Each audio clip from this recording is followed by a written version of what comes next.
Welcome. So what is the latest on the ground there in Russia's attempt to get to the capital city of Kiev and surround and take over there?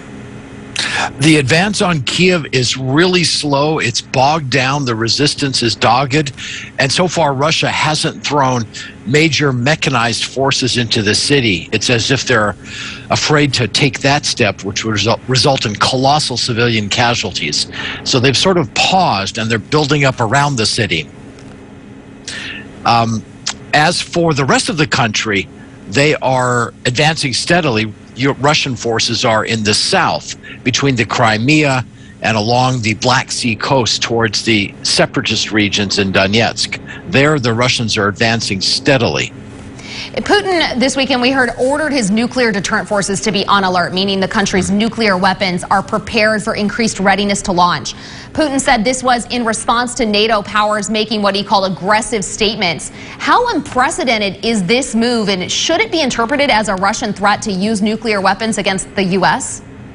Oh, it definitely should be taken seriously as a threat. Whether Putin would carry through is another matter, and that's what everyone in the West is busy debating. Is he losing it? Is he so irrational that if things go badly and continue to bog down and even suffer reversals, would he lash out and launch a nuclear weapon? Or is he just saber rattling and bluffing, but scaring the West into backing off? We can't know.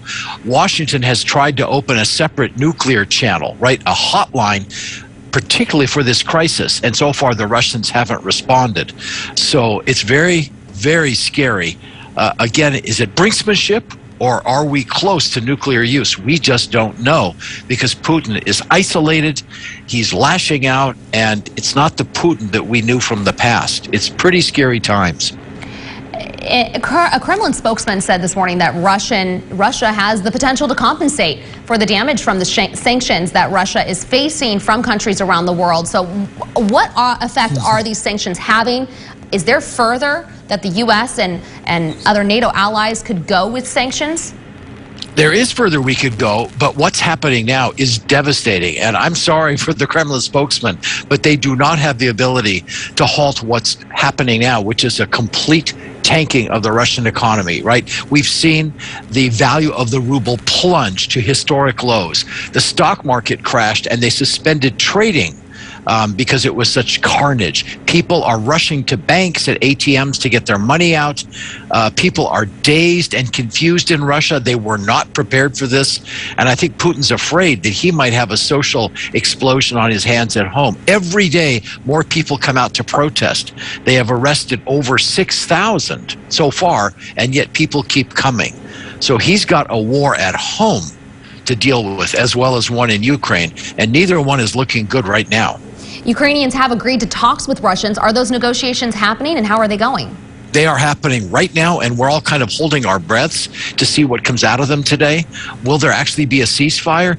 Going in, both sides sounded firm. The Ukrainians said, we're going there to talk, but we demand that you halt offensive operations and get out of our country. That was their minimum demand. They said, we're not giving up any territory.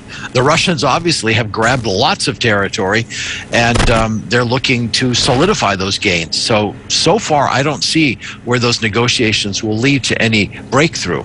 I hope I'm wrong, and we're all waiting to see if I might be. It does. It seems like these sides are just too far apart to come to any agreement, especially on Russia's side. But could the internal conflict in Russia be the pressure that could finally bring an end to this? That's exactly the Western strategy, right? We don't want to go to war directly with Putin, even though many are frustrated that the U.S. and NATO allies are not sending our own troops to fight directly. We're sending military equipment, anti-tank weapons. We're even sending fighter jets, although those haven't arrived and could take some time. But we don't want to get into a direct confrontation precisely because of what you mentioned at the beginning, the nuclear threat. But this economic pressure is crippling Russia in a way Putin certainly couldn't have anticipated. Maybe it will actually work, and we'll see Russia halt and ceasefire and progress from there. Could that happen this week, in the coming days? It could. It absolutely could, because the collapse of the Russian economy is happening faster than anyone expected. This cutting off of Russia from the SWIFT system for financial transfers is critical.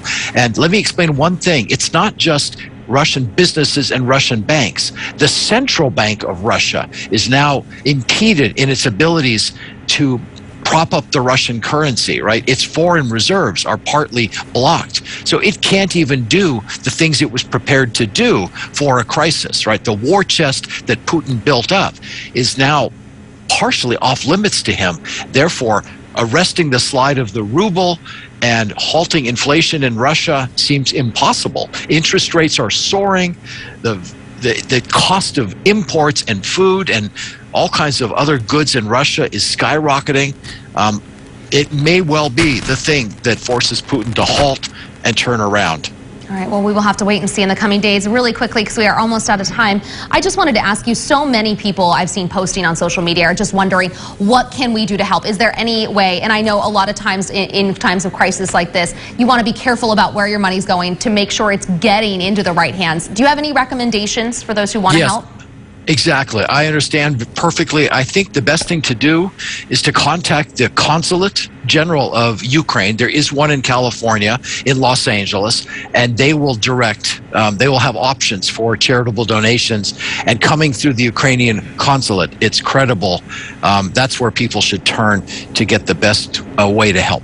All right, Dr. Robert English, thank you so much yet again for being with us this morning. We appreciate it. You're quite welcome. Your time now is 6:45. We're bringing it back here at home and taking a look outside at the sunrise.